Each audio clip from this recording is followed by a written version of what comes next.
Jomblo itu keadaan, nasib.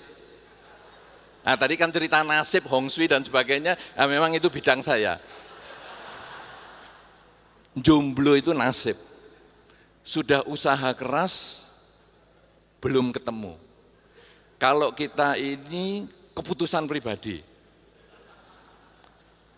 cita-cita single.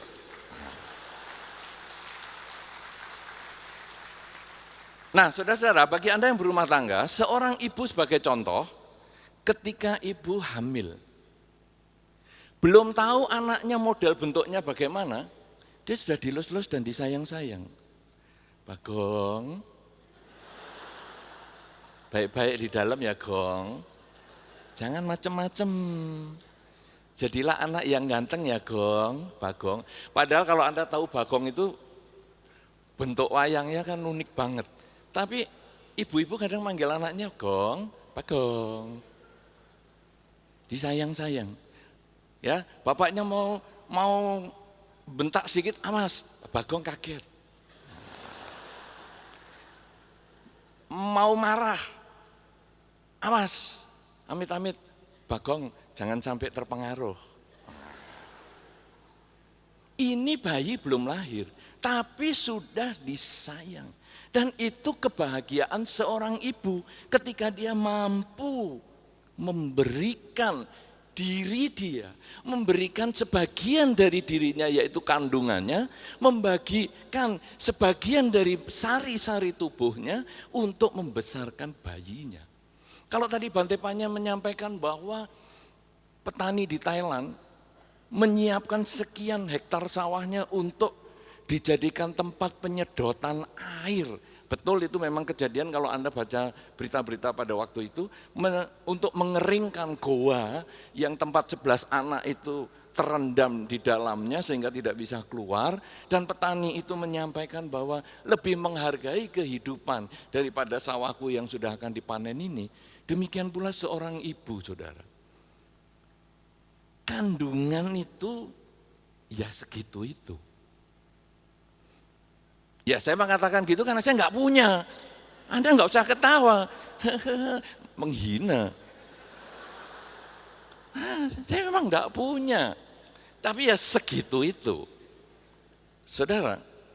Tapi yang segitu itu mengkondisikan kita ini ada di dunia. Seorang ibu merelakan benih kecil itu masuk ke dalam dirinya. Seorang ibu merelakan sebagian dari makanannya, sebagian dari sumsumnya, sebagian dari darahnya untuk menghidupi janin di dalam kandungannya. Dan janin ini dari hari ke hari makin besar, makin besar, makin besar.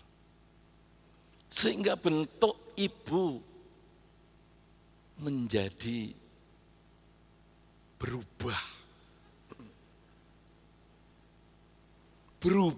bentuknya, bertambah berat badannya. Karena kadang-kadang sang bayi ini pun menjadi alasan, aku mau duren montong. Kamu jangan, oh bukan aku maksudnya, si Bagong. Nanti Bagong ngileran loh. Ya udah carikan duren montong. Sehingga makan duren, ya badannya makin besar. Nah saudara-saudara, si ibu ini tetap merawat. Sampai lahir anaknya betul-betul mirip Bagong. Saya tidak tahu kenapa ibu suka manggil Bagong. Kenapa enggak manggil Arjuno? Kalau manggil Arjuno kan ganteng. Nah ini manggilnya Bagong, sungguhan bentuknya kayak Bagong. Wah, bentuknya unik. Tapi seorang ibu tetap menyayangi, tetap disayang. Walaupun si Bagong ini belum ada jasanya apa-apa, dia tetap sayang. Dirawat dengan baik. Menggendong anaknya juga dengan sungguh-sungguh. Bukan kalau ditonton, digendong begini. Kalau enggak ditonton, Enggak. Karena sudah ingat ceramahnya Bante Panya tadi di 85%, jangan berbohong, jangan pura-pura, jangan nipu. Jadi gendongnya enggak nipu sungguhan. Udah 85% beliau. Saya cuman kebagian 0. Saudara-saudara, ini ibu bahagia karena memberi. Dan ketika anaknya menjadi lebih besar, digendong, dirawat, kemudian tambah besar, bisa dituntun jalan. Nuntun jalan aja itu sakitnya punggungnya, saya bayangkan kok kuat ya perempuan itu jongkok, berdiri, jongkok, berdiri. Aduh, kalau laki-laki sudah patah punggungnya. Untung kalau senam AW tadi, wah punggungnya pasti kuat. Ya, wah, punggung pasti mantap. Jadi nanti bapak-bapak yang senam AW, lakukan sambil momong anaknya atau cucunya. Ya, nah saudara-saudara, kemudian anak ini makin dewasa, dirawat terus. Dan ibunya akan selalu sayang. Kalau anak marah misalnya dibangunkan pagi mau sekolah, ibu ini tetap berbagi, dia tetap mau memberi, besok tetap dibangunkan lagi. Walaupun anaknya sambil mecucu, metutut, ngomel-ngomel, ibu ini om saya dibangunkan jam segini, ya sekolah toh nak, sekolah. Tapi ibu ini selalu memaafkan. Nah ini adalah contoh bahwa memberi sebagai satu bentuk kebahagiaan, itu bisa kita lakukan. Itu bukan khayalan, bukan ngarang-ngarang. Kita manusia berbeda dengan kucing. Kita manusia berbeda dengan ikan. Kita manusia berbeda dengan yang lain-lain, binatang. Karena mereka hanya senang ketika menerima. Tapi manusia bukan hanya senang menerima, tapi dia juga bisa bahagia karena memberi. Nah, oleh karena itu saudara, tema kita hari ini adalah mewaspadai bom, keserakahan dan kemarahan, menjaga kebahagiaan. Berarti ketika menjaga kebahagiaan, kebahagiaan itu sudah ada. Tinggal kita jaga. Karena itu saya masuknya mulai dari belakang, bukan dari depan. Ya, nah dari belakang ini adalah kebahagiaan ini. Kalau Anda sudah memahami pengertian bahagia itu karena memberi, maka sekarang kita mulai jaga. Nah ini masuk ke tema yang tadi pernah disampaikan oleh Pak Andri Wongso tentang bagaimana Romo. Saya sebetulnya sudah manggil Pak Arief itu sebagai Romo, ya Arief Harsono, karena beliau memang ceramahnya bagus sekali, pengertian dhamanya juga luar biasa sekali. Pengusaha yang ngerti dhamma dan praktek dhamma, ya Pak Arief Harsono ini luar biasa. Nah, Romo Harsono tadi disampaikan sebagai contoh. Beliau adalah orang yang sukses dan beliau mau berbagi. Satu contoh saja yang paling sederhana. Pada saat beliau menceritakan tentang produk oksigen untuk kesehatan. Beliau hanya cerita saja. Kemudian beliau ditodong sama panitia. Mengatakan, Pak Arief, berkenan enggak sponsor untuk door prize botol oksigennya? Lalu Pak Arief mengatakan, ya saya sponsor satu. Pak Arief masih ingat itu Romo? Ya. Saya pikir satu botol itu biasa-biasa saja. Tapi Romo Arief mengatakan, itu harganya boleh disebut di sini. Harganya 30 juta. Langsung saya, jangan sampai kena saya, door prize-nya. Kenapa? Enggak kuat nyonggonya. Itu butuh orang yang karma baiknya besar sekali baru bisa dapat yang 30 itu. Satu botolnya saja loh. botolnya itu 30. Belum nanti ngopeni ngisi oksigennya. Tapi beliau di situ jelas menunjukkan beliau mau berbagi. Dan beliau menceritakan banyak hal ya tentang berbagi itu. Saya menceritakan ini karena kebetulan tadi disinggung oleh Pak Adi ya, Pak Andri Wongso.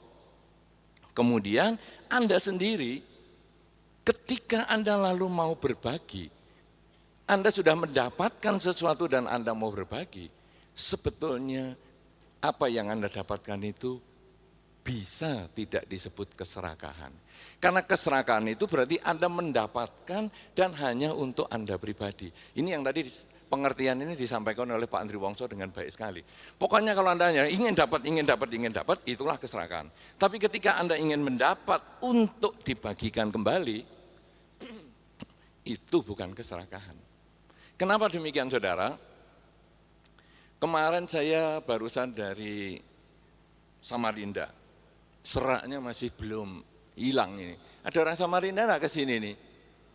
Hai, seraknya saya belum sembuh ini, sudah sempat batuk pulang itu. Karena di Samarinda ceramah 1,5 jam malamnya itu. Saudara-saudara, saya di Samarinda mengatakan begini, ada beberapa orang nih di sini. Para biku menerima dana makan. Sama dengan di kota-kota lain.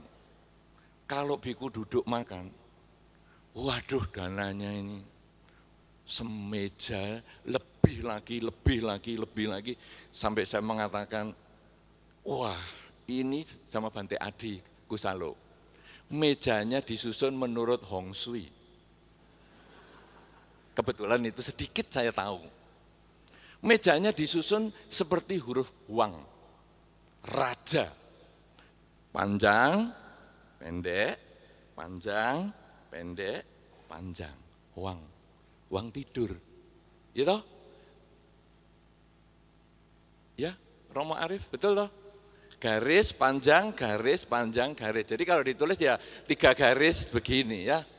Ya, ada 1, 2, 3, 4. Saya ngomong sama Bante Adi, ini gara-gara mejanya disusun berarti hurufnya raja, Wang. Jadi makanan full dari pojok sampai pojok. Kita terima semua. Tapi apakah kita makan semua? Apakah terus kita bawa pulang? Kita terima. Kemudian kita makan secukupnya dan kemudian kita bagikan semua kepada yang hadir. Kalau seperti ini saudara, ini tidak bisa disebut ketamaan. Karena kita hanya menggunakan yang kita cukup. Kita menerima lebih dari cukup. Kita menggunakan yang kita cukup. Dan kelebihannya kita bagikan kepada mereka yang membutuhkan.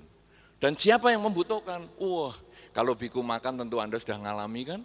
Di depan ruang makan itu, wah duduk, berdiri, berbaring, di pintu-pintu, di lorong-lorong, di dinding-dinding.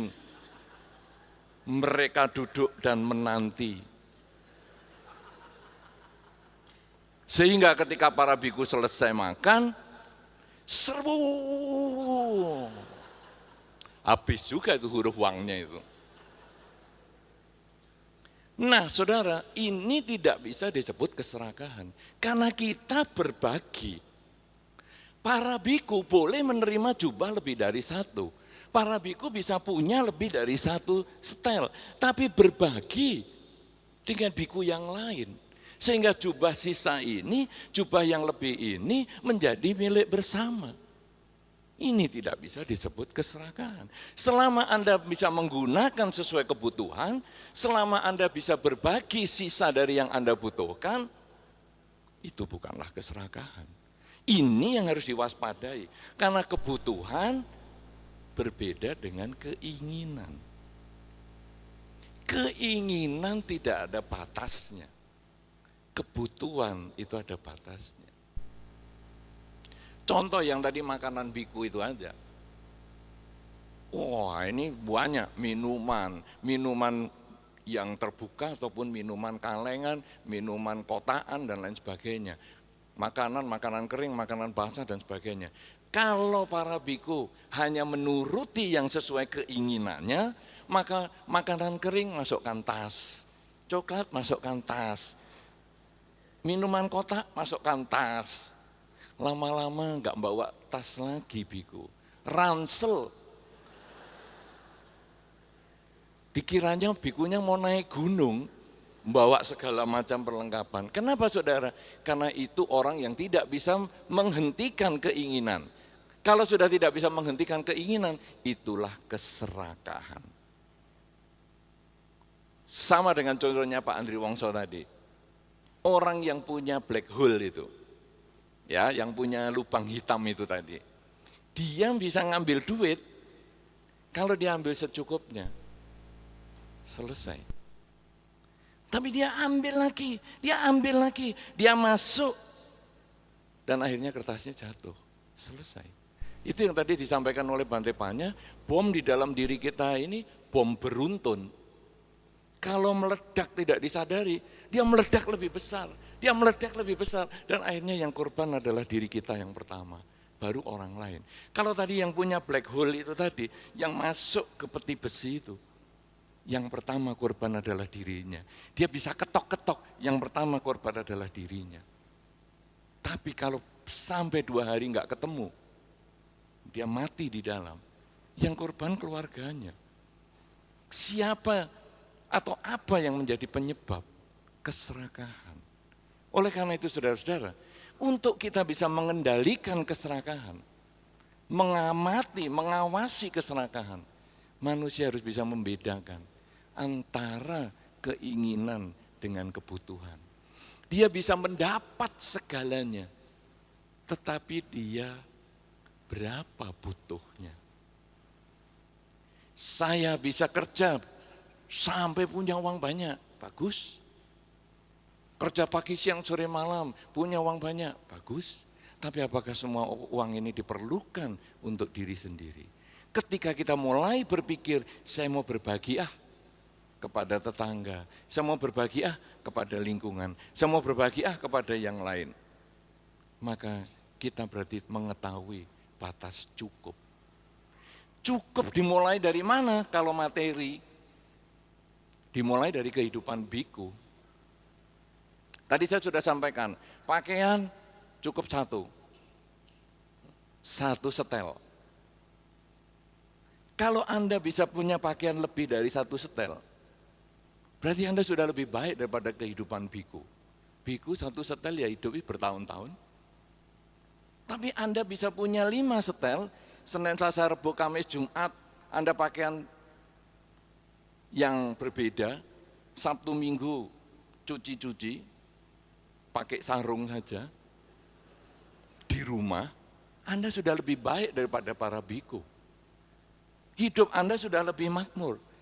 Tapi kalau Anda masih pengen punya pakaian lebih banyak, maka Anda harus tanya, cukupku sampai berapa?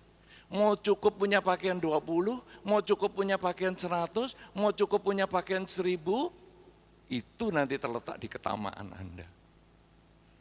Jadi keserakahan itu karena kita tidak bisa membedakan antara kebutuhan dengan keinginan. Kalau kebutuhan dan keinginan tidak bisa dibedakan, maka yang ada adalah kemarahan. Aku ingin semuanya dipenuhi, kenapa tidak bisa? Akhirnya marah, akhirnya emosi, karena keinginannya tidak tercapai.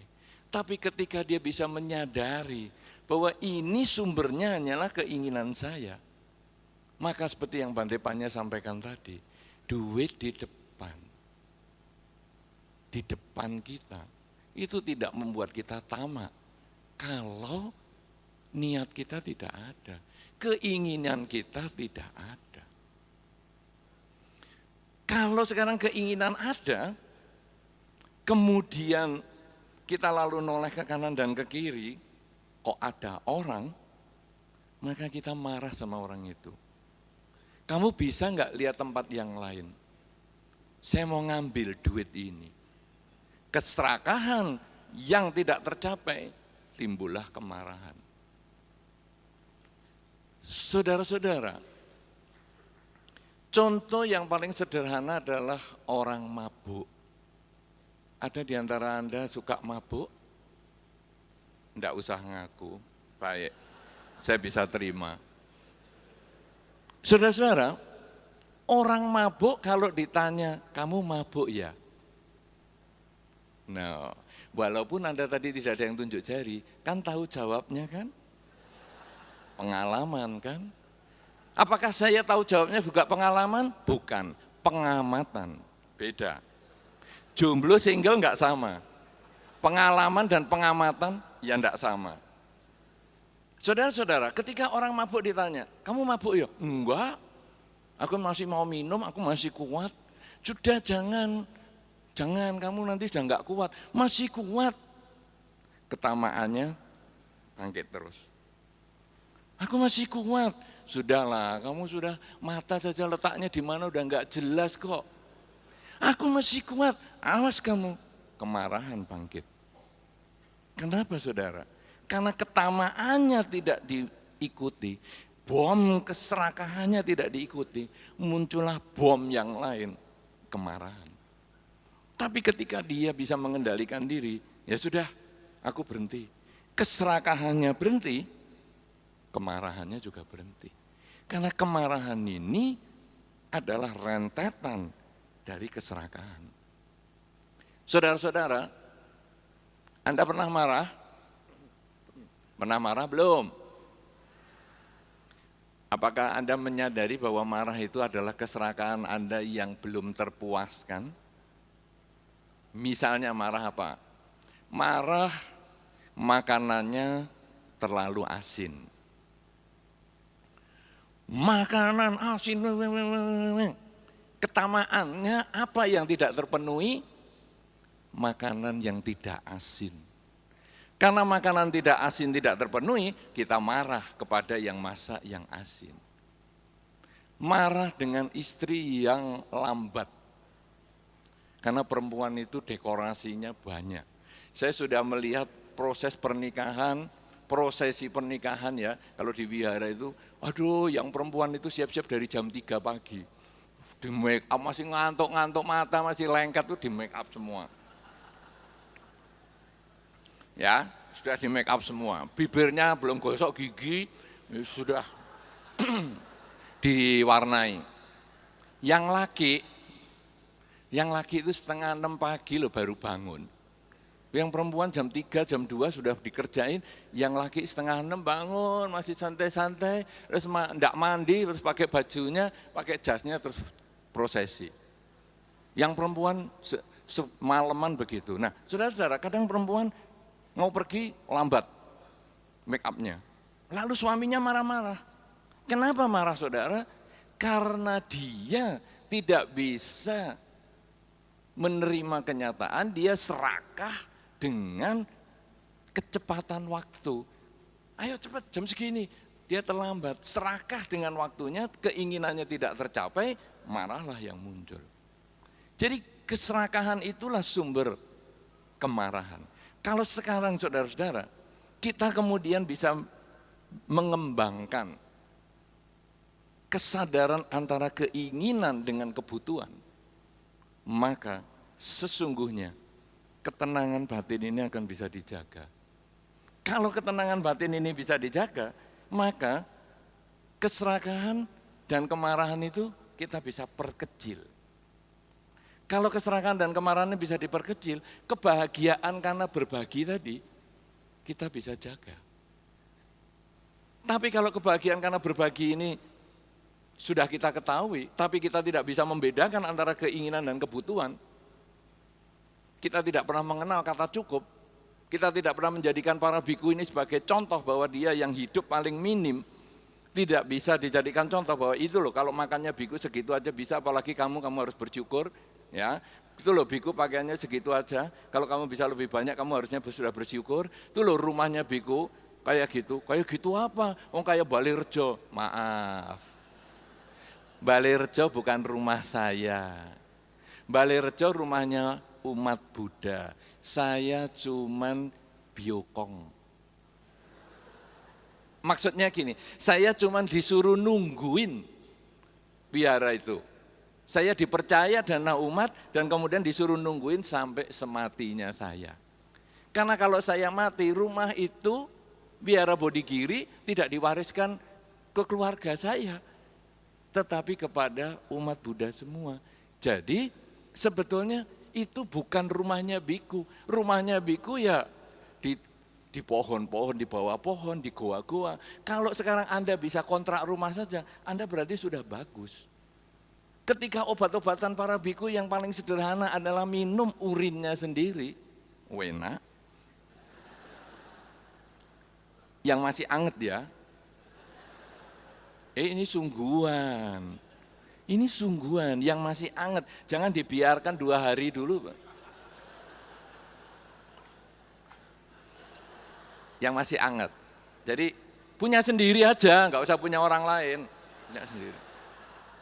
Saudara-saudara, itu untuk menjaga kesehatan para biku. Kalau sekarang cara makannya, kemudian pakaian, tempat tinggal, dan obat-obatan, yang paling minim para biku bisa hidup sampai puluhan tahun, apalagi Anda. Kalau Anda mau melakukan yang lebih dan kemudian Anda tahu cukup, maka kebahagiaan yang sudah Anda miliki itu akan menjadi terjaga. Karena itu saudara-saudara, cukup itu yang tahu hanyalah diri Anda. Anda mau cukup mengatakan belum, ya yang tahu Anda. Anda sudah tamak tapi Anda juga mengatakan belum, ini belum cukup, yaitu terserah Anda. Yang jelas seorang umat Buddha ketika dia mendapat, dia harus bisa berbagi. Sebanyak apa dia berbagi, sesungguhnya itulah sesungguhnya ukuran cukup yang Anda miliki. Oleh karena itu saudara-saudara, mudah-mudahan apa yang saya sampaikan di atas yang 100% sudah dibahas oleh Bante Panya dan Pak Andri Wongso, mudah-mudahan ini memberikan manfaat untuk Anda dan mengantar Anda menuju ke diskusi yang lebih hebat lagi oleh komunikator kita nomor 1 di Asia, yaitu Pak Ponijan. Terima kasih, semoga berbahagia. Iya, kita beri tepuk tangan sekali lagi buat Bante Utamo Mahathera. Baik saudara sekalian, kita akan langsung masuk ke tanya jawab ya. Tadi Bante Utamo mengulang-ulang soal jomblo dan single itu ya. Kalau jomblo itu nasib. Siapa yang jomblo di sini? Itu nasib. Kalau single itu prinsip. Tepuk tangan dong buat para biku yang memilih untuk single ya, karena itu prinsipnya saudara sekalian. Prinsip dan nasib gitu ya. Baik saudara, kita akan langsung nanti ke tanya jawab. Ada beberapa hal yang sama atau benang merah dari kedua narasumber ya, yaitu Pak Andri Wongso dan Bante Utamo Mahathera. Ya, Bante, silakan Bante. Sudah ya? Ya, Bante silakan di sini. Ya. Baik saudara sekalian, pertanyaan bisa diajukan juga melalui WhatsApp. Saya akan bacakan nomornya. Ya, itu dia. Silakan munculkan pertanyaan Anda di WhatsApp. Kalau mau nama Anda disebut, tolong dituliskan nama Anda. Panitia tolong ini terlock. Panitia tolong bantu saya, ini terlock nggak bisa dibuka. Iya, saudara sekalian, kalau kita lihat tadi gaya bicara Bante Sri Panyawaro Mahathera, tadi formal kan ya, sesuai tadi yang beliau sampaikan. Begitu ketemu dengan Bante Utamo, lain lagi gayanya. Memang dua biku ini memiliki gaya yang berbeda-beda. Ya, mudah-mudahan akan muncul nanti gaya yang di tengah-tengahnya. Alias yang ketiga. Pak Andri Wongso lain lagi gayanya, begitu ya. Inti dari pembicaraan kedua narasumber tadi sudah kita ketahui. Ya, terima kasih. Luar biasa, yaitu bagaimana kita mewaspadai bom keserakahan dan kemarahan untuk menjaga kebahagiaan. Saya kira hadirin sangat setuju jika saya mengatakan kekaguman kita terhadap cara Bante Utamo membahas. Betul ya? Beliau karena tadi sudah tinggal sisa-sisanya, 85% sudah disampaikan oleh Yang Mulia Sri Panyawaro, 15% oleh Pak Andri Wongso. Bante Utamo mau dari mana lagi membahasnya? Maka beliau membahasnya dari belakang dan ternyata nanti Anda lihat hasil rekamannya sangat bagus. Bagaimana kebahagiaan bisa kita peroleh dengan cara, tadi beliau sudah menyampaikan kepada kita saudara, keserakahan itu adalah penyebab orang tidak bahagia, keserakahan itu adalah penyebab orang marah, marah itu adalah menyebabkan atau penyebab dari penderitaan, penderitaan itu adalah lawan dari kebahagiaan. Kira-kira seperti itu ya, luar biasa. Berikan tepuk tangan buat kedua narasumber kita yang luar biasa. Baik saudara, kita langsung ke floor. Pertanyaan langsung bisa diajukan. Pertama saya ingin meminta atau memberi kesempatan kepada 3 penanya pertama. Silakan 3 penanya pertama.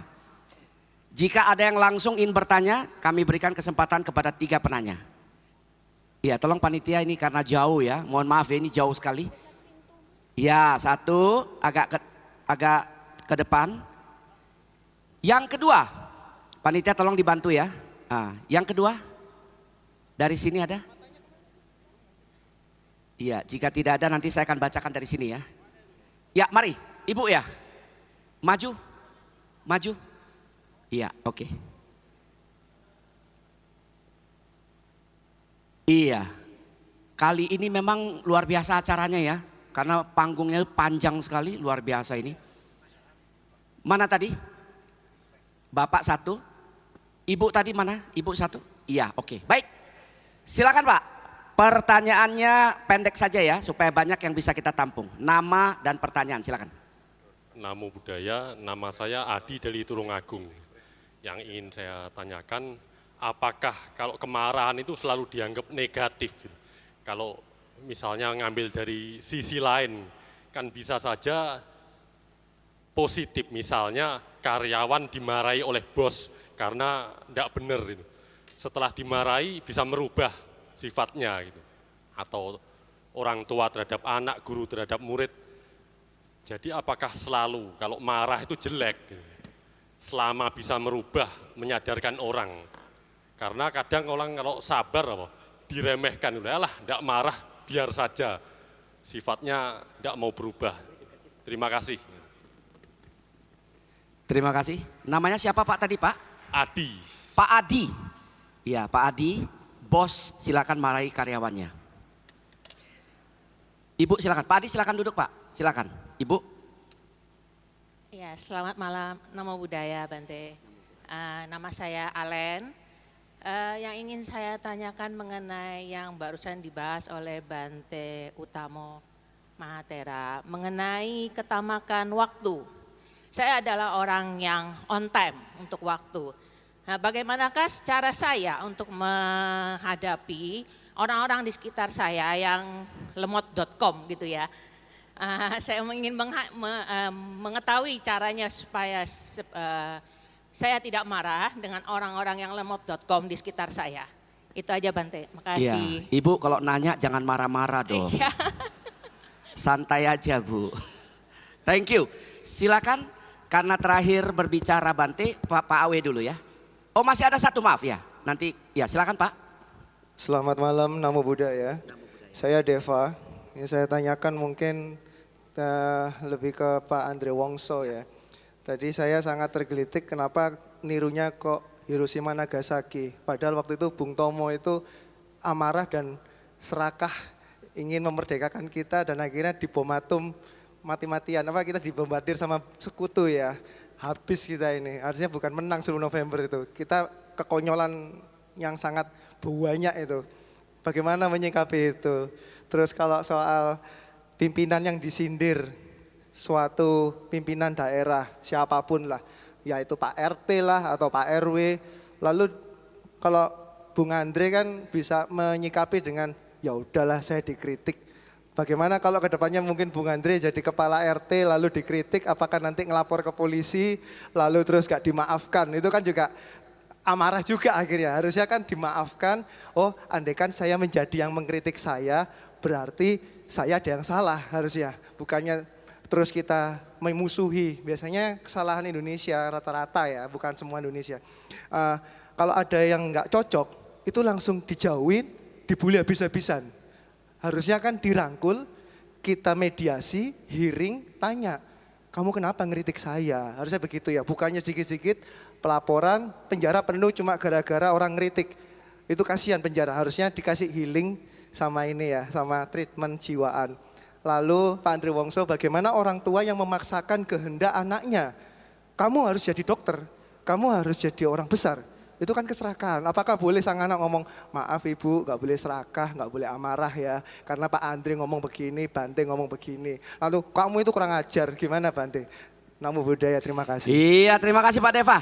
Langsung Pak Awe, silakan Pak. Iya.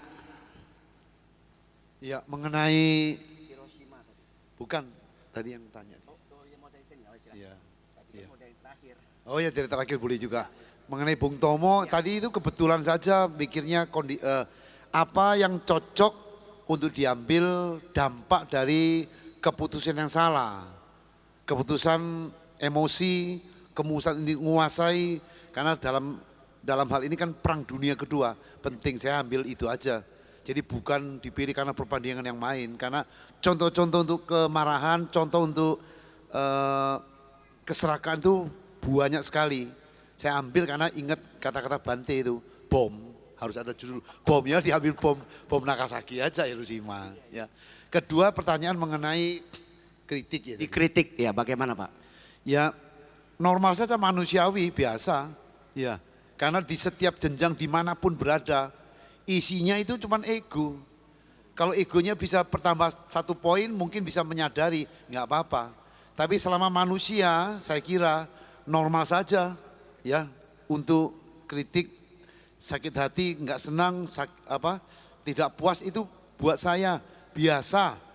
Kalau saya sendiri dalam proses sebagai pemimpin untuk grup senam ini sudah se-Indonesia. Kan ada aja orang yang memberikan masukan yang mungkin belum cocok sama saya. Ya nggak apa-apa, terima saja. Iya, katanya senam AWS 3 nggak ilmiah misalnya ya, Pak. mama gitu. Ya silakan.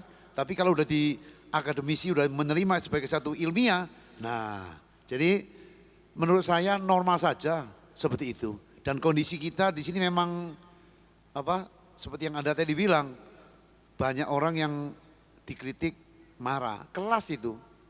Kita lihat Pak Jokowi, dimuaki apa saja, diam terus, malah jadi presiden 2 periode.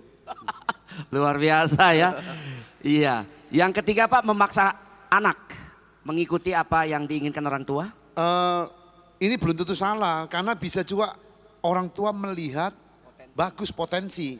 Seumpama ini cocoknya abad ke depan ini animasi atau komputerisasi.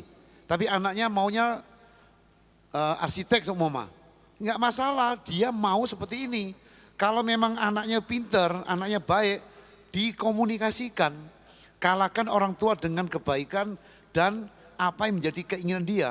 Kalau anak ini mengerti, menghargai orang tuanya dan bisa masuk dalam kondisi yang baik, seumpama waktu makan malam, makan siang, waktu jalan-jalan, bisa mengutarakan keinginan anaknya, keinginan dia, memungkinkan orang tua bisa meleleh. Jadi tidak bisa dipastikan bahwa orang tua salah atau orang tua benar. Iya betul. Baik, tepuk tangan dulu buat Pak Andri Wongso untuk jawaban yang ketiga. Yang dari Pak Adi tadi, Pak Andri Wongso, soal kemarahan tadi mungkin Pak Awe mau. Ya tadi kan saya sudah bilang bahwa kemarahan kalau pada saat kita tegas, keras apakah salah? Belum tentu. Kita punya anak buah, nyuri, anak buah males. Kita bukan marah tapi bersikap tegas ngasih tahu bahwa salah seperti itu salah. Saya kira ini bukan kemarahan tapi ketegasan untuk menegakkan kedisiplinan dalam usaha atau dalam kerja. Jadi ini buat saya biasa, bukan kemarahan dalam sifat yang negatif. Terima kasih. Luar biasa, tepuk tangan buat Pak Andri Wongso, silakan Bante. Apakah kemarahan itu selalu negatif? Bagaimana mengatasi mereka yang lemot alias tidak on time? Bante silakan. Saya sebetulnya juga mau nanggapi penanya pertama tadi. Ya, jadi kalau kita menyebut apakah kemarahan ya, kemarahan itu apakah satu-satunya jalan untuk menyelesaikan masalah? Karena kadang-kadang saya juga terpikir seperti yang Bante Panya sampaikan tadi pada waktu membuka, bahwa kadang orang marah itu karena sudah nggak ngerti jalan yang lain, itu main jalan pintas. Saya lebih cenderung begini, memberikan nasihat. Jadi orang marah itu punya kebencian di dalamnya. Nah itu yang menimbun karma buruk. Tapi kalau sekarang memberikan nasihat itu berbeda. Jadi orang sebetulnya kalau mengarahkan itu adalah mengubah pernyataan menjadi pertanyaan. Hal ini bisa dilakukan orang tua kepada anak atau anak kepada orang tua atau pimpinan kepada karyawan, karyawan kepada pimpinan atau teman dan lain sebagainya. Jadi misalnya, kalau si A itu salah, kita tidak mengatakan, kamu salah nih. Bukan, itu adalah pernyataan. Tetapi kita membuat pertanyaan, apakah benar kalau kamu itu bersikap seperti itu?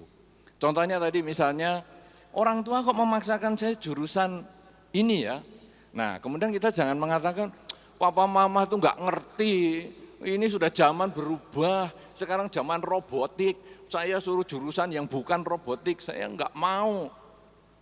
Bukan, kita lalu kalau kita mengatakan gitu berarti kita menganggap orang tua itu adalah tidak pandai. Dan begitu dia dikatakan salah, tidak pandai, dia akan menjawab dengan jurus orang tua yang tidak bisa ditolak oleh anaknya. Yaitu, nah, aku memang tidak sepandai dirimu. Tetapi yang tidak pandai ini loh, yang berhasil nyekolahkan kamu, itu sudah tidak bisa ditentang. Itu kunci sudah sama orang tua. Ya kan? Nah, jadi kita lalu mengatakan gini, papa, mama, apakah benar saya tuh harus di jurusan yang itu? Kenapa papa mama tidak memberikan kesempatan saya jurusan di robotik misalnya? Enggak bisa, oh kamu nanti mau jadi bengkel las atau apa kamu jurusan robotik? Aduh, bengkel las. Nah ini kemudian pakai ilmunya Pak Andri Wongso tadi, ambil waktu agak panjang. Terus ambil pendekatan ngomong-ngomong bahwa jurusan robotik itu bukan jadi tukang las. Ya, nah ini pelan-pelan. Jadi kita mengarahkan orang itu dengan pertanyaan. Marah itu hanya jalan pintas.